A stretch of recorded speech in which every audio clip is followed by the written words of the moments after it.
So I think the next financial crisis, to answer your question, is going to accelerate the adoption of crypto. And it's going to accelerate people's fear of fiat.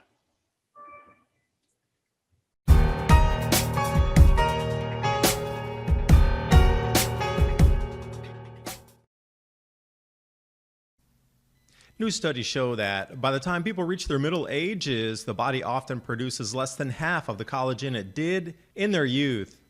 Collagen is the main building block in our skin, making up 70 to 80% of it.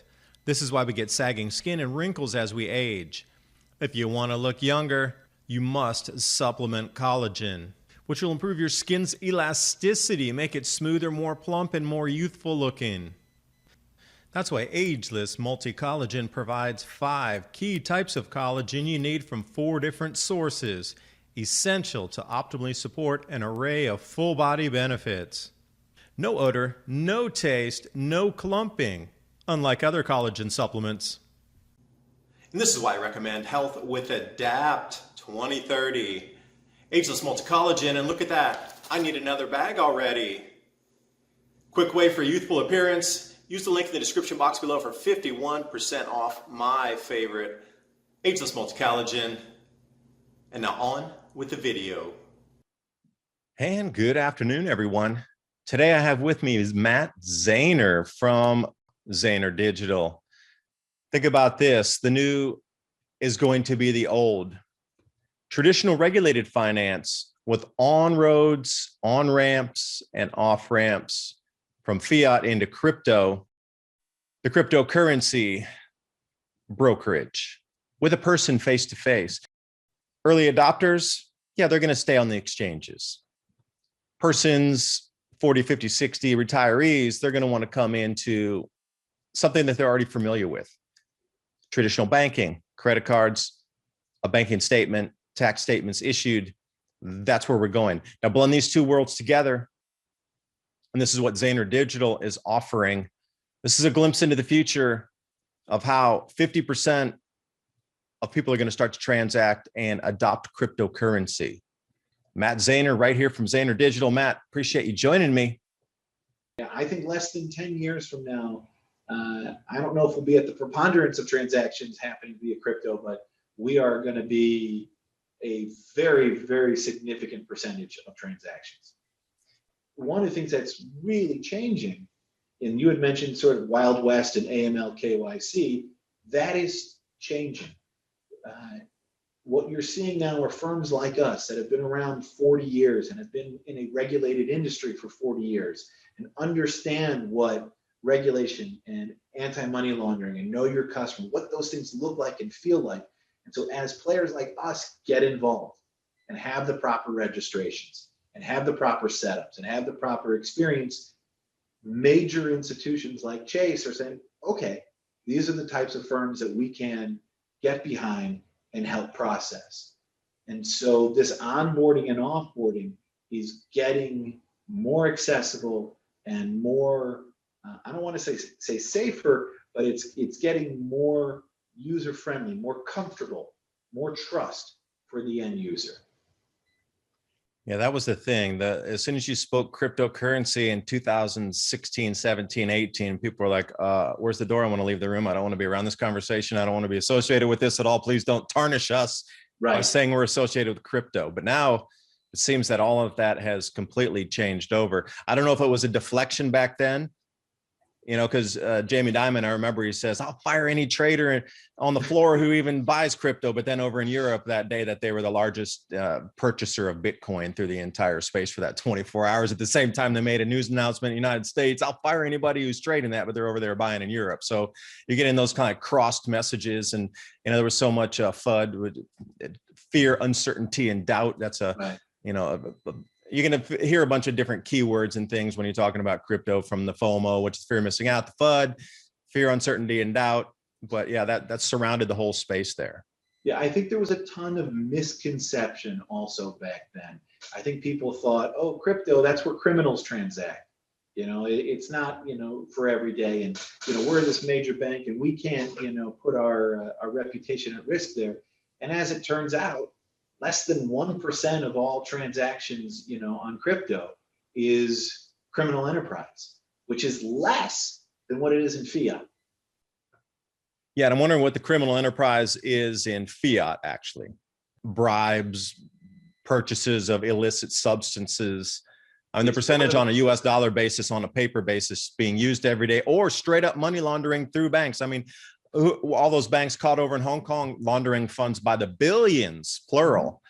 That's crypto valuations weren't even that high for a while, in billions, Right. And what's really interesting about it too is that, although maybe you can track fiat via individual serial numbers on the bills, it's a really hard endeavor. But what we discovered, with this Colonial Pipeline situation and the FBI being able to track movements along the blockchain, they were able to see what happened and actually stopped and recovered illicit, activity. And I think that's only going to grow, and that is a good thing. Yeah, can I maybe go off base here a little bit and make a comment Sure. on that? I find it a little interesting that the hackers who were so technologically light years ahead to break into that system, lock everything out, demand the payment, then they sent that Bitcoin instead of using Monero, and they sent it to a custodial wallet where they couldn't even spend the $50 to go get a Trezor or a Ledger and then have it sent to there, so they had the private keys to control it. I see that's part of something I just makes me scratch my head on that one. Yeah, it's a really good point. And I think, right, we're going to see this battle between, let's say illicit and government, trying to, one's always going to be sort of ahead of the other and going back and forth and back and forth. But I think at the end of the day, what we're going to see, or what we are seeing, is that what's happening is only legitimizing utility in crypto. And that's a good thing. Whether or not criminals will end up using, a Monero or something else more opaque, we'll find out. But it's every action that's happening is legitimizing the utility of crypto, which means it's only going to grow. So far up at Zaner Digital there, you're licensed to Ethereum and Bitcoin. So what are your thoughts on Bitcoin being digital gold, quote unquote, because you're in the precious metals industry too, and that's your core based business there. So the precious metals, gold and silver, and now with the crypto, and then the whole comparison of Bitcoin being digital gold. So what are your feelings on that? And again, you're licensed just for Ethereum and Bitcoin so far. Any comparisons? Because that's being thrown around and stuck to the wall everywhere. Digital gold, digital gold, digital gold. So you being in there, what's the real feeling about that? I think there are pros and cons to that argument. I think one of the pros is that people are looking at it as a decentralized, store of value and a decentralized utility of transaction. And from that standpoint, both gold and Bitcoin can do that. They are somewhat universally accepted means of value and means of transaction. Where they differ is that for Bitcoin to operate the way it's operating, you still need electricity, you still need, the internet, you still need some sort of computer device, smartphone, whatever, on both sides in order to transact. Where with gold, you've got 10,000 years of data and of experience to say, if I shave off this amount of gold and I give it to you, those transactions happen. The world could be coming to an end. Those transactions are still going to happen.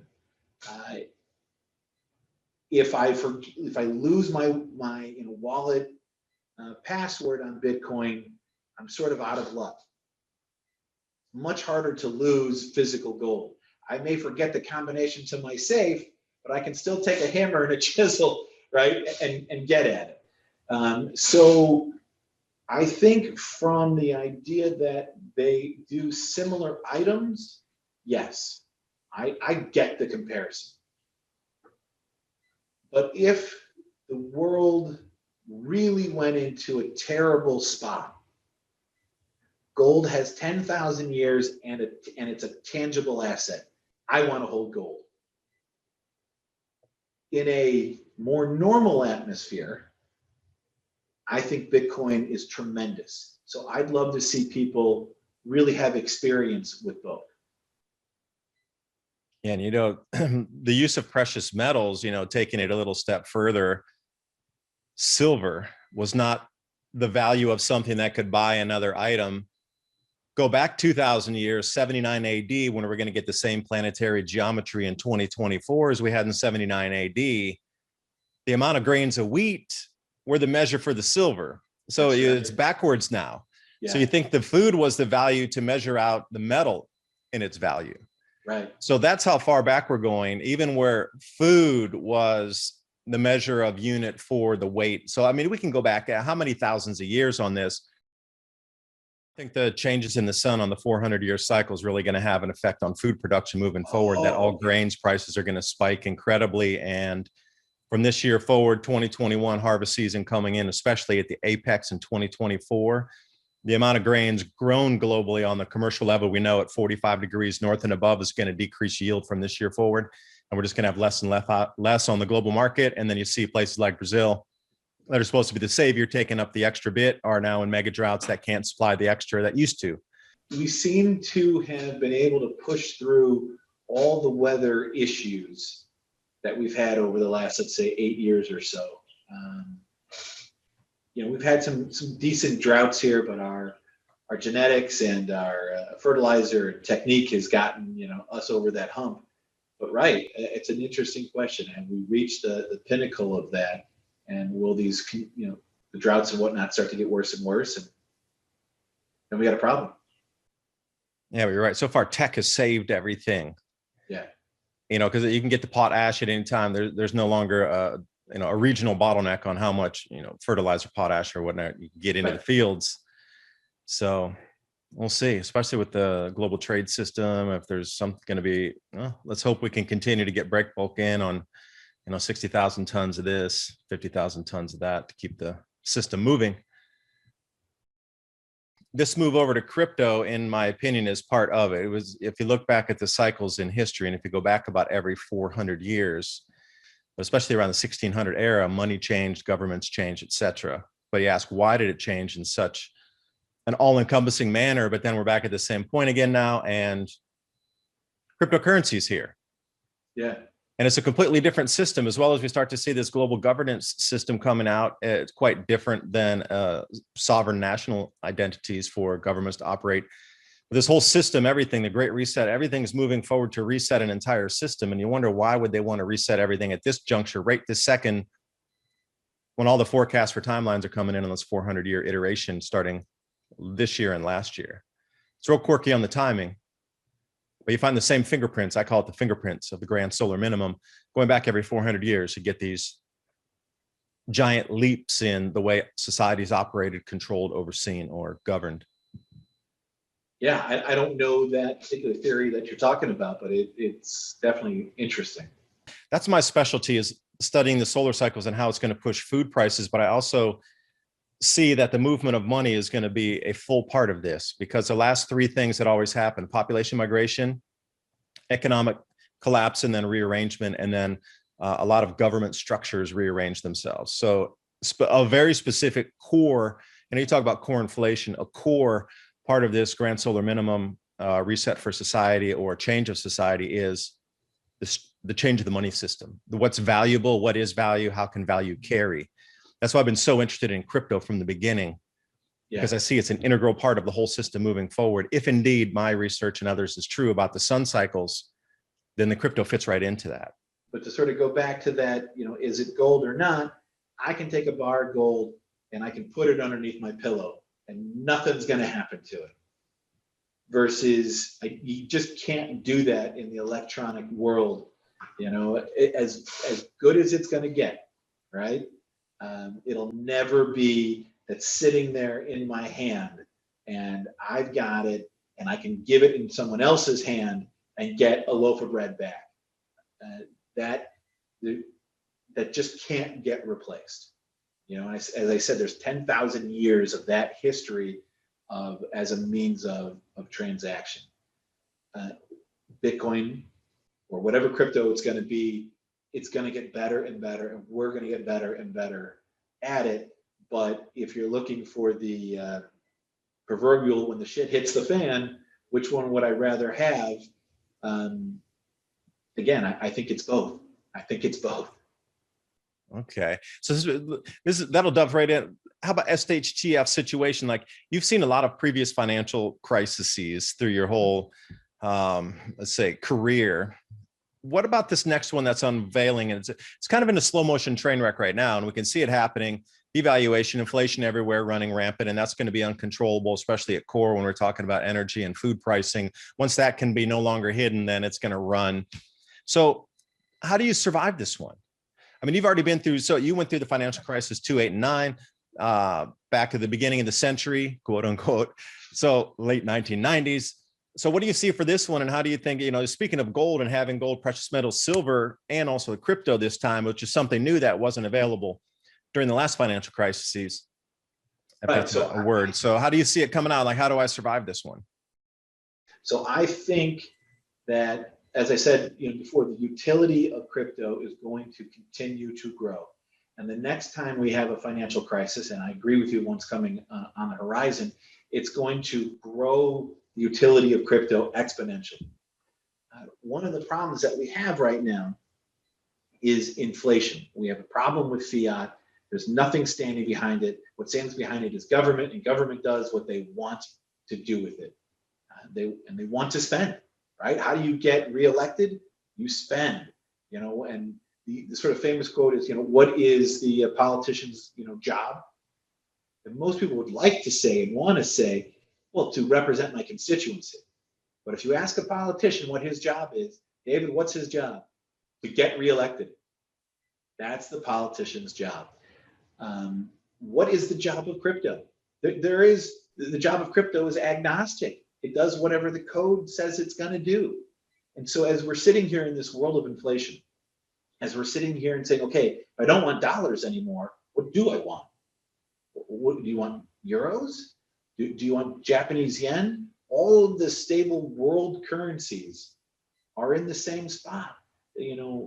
I think the US is on its way to being in debt 200% times its GDP. It's unsustainable. So as this crisis happens, you have to decide, where do I want to hold my money? Well, you could have some in real estate, which is great. And you could have some in precious metals, which I think is great. But the easiest form of transaction will be in crypto. And the utility of that is enormous. And so the demand of that is going to be enormous. Doesn't matter if you're, and the opposite side of what I was saying about gold before is where I could take a slice of gold, put it in somebody's hand and buy bread. If I wanted to get something from 100 miles away or 1,000 miles away, and the financial world is in chaos, well, get on my phone. I don't think the internet's going to go down. I mean, it may happen, as I said, if you want to go all the way out, but I don't think that's going to happen because of the next financial crisis. We can transact. We can contract, and we can transact using Bitcoin or whatever crypto it's going to be, and we all will have knowledge of what that value is. So I think the next financial crisis, to answer your question, is going to accelerate the adoption of crypto. And it's going to accelerate people's fear of fiat. Last question here. Yeah. What kind of ecosystem of backing cryptocurrencies do you think will evolve out of that? You'll have a gold-backed crypto, because if the financial system's collapsing around, and there's a value peg for something to equal something, but if everything's crashing or everything's inflating, there'll be nothing to peg anything else against to hold that stable value as we understand today. So what kind of backing do you think ecosystem will roll out of the crypto. Obviously, you'll have silverback crypto. There's going to be goldback crypto. You're going to have just store of value like Bitcoin. And how do you see that ecosystem evolving out of this, something backing another coin or a token? Right. So I think you have two different paths that it's going down. In the sort of stable coin area, you've got something that's backing that coin. And honestly, I think that is really just an improved means of transacting or delivering an underlier. So if I wanted to hold gold, I could physically hold gold, dig a hole, put it in my backyard, and I think that's awesome. But if I wanted to send that gold to somebody, that's a bit harder. You got to put it on a Brinks truck or someplace else and insure it. And so the delivery, the transaction of that is difficult. Stable coins, I think, are terrific at being able to take an asset and send it and change ownership to somebody else. It's a terrific mechanism.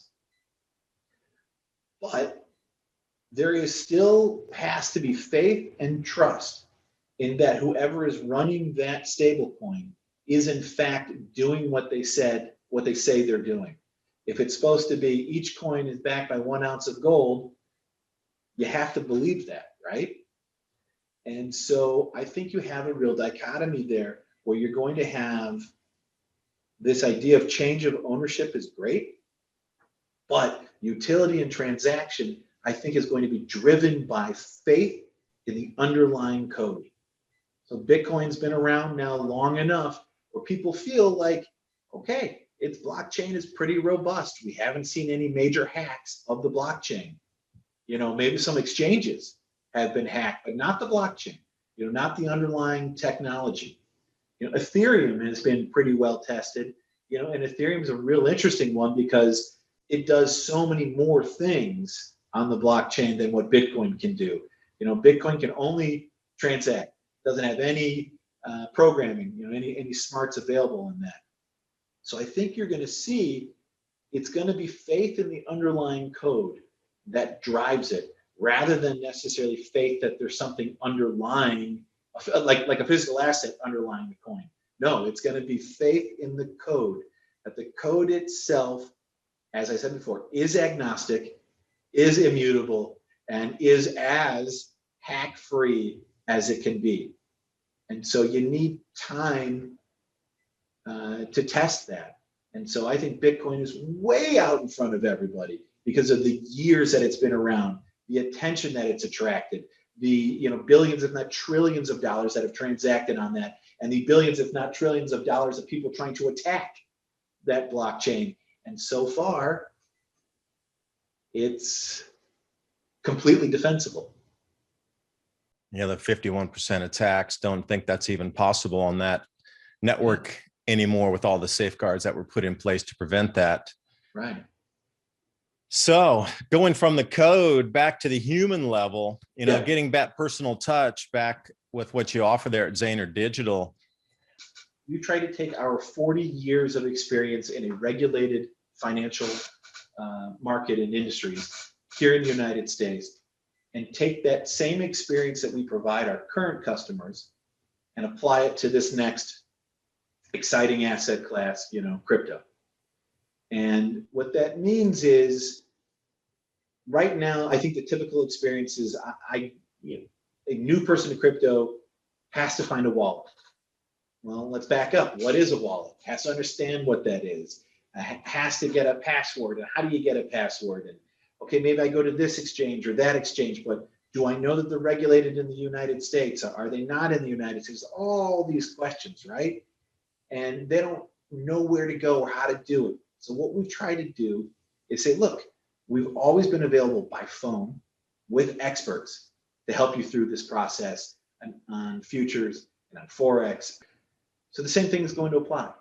You can call us, you can email us, you can chat with us, however you want to communicate to us. It's our name, zanerdigital.com. Zaner is my last name. It's a family-owned and operated, firm. I'm putting my reputation on the line, telling you that this is safe. One of the things that we've tried to do is we've tried to make it as simple as possible. We don't have charts and graphs and bells and whistles and all these other things going on that we see at a lot of these trading sites. We're not trying to replace trading. We're not trying to sort of help you trade. We're trying to help you get involved in a clear and competent and comfortable level. If you want to take that money out, it's an easy transaction, the exact same thing. You just sell some of the crypto and you tell us what wallet you want it to be sent to. We send it to that wallet. If you want it to be converted back into fiat, you just put that instruction in there, we convert it to fiat, and we send you a wire, or an ACH back to your bank account. So we tried to make it very simple, and we tried to take the same principles that we've operated on for the last 40 years and put it into this new regulated class. I hope everybody out there, has a little bit greater insight into we're seeing all these things play out in front of us. So it's not just we're talking a specific laser niche here.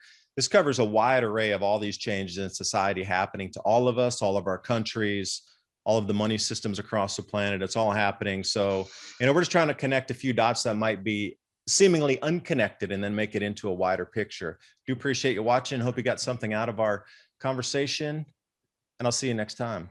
Matt, any final words, any closing thoughts? I always like to, leave person I'm talking to with the last ideas that you want to put out.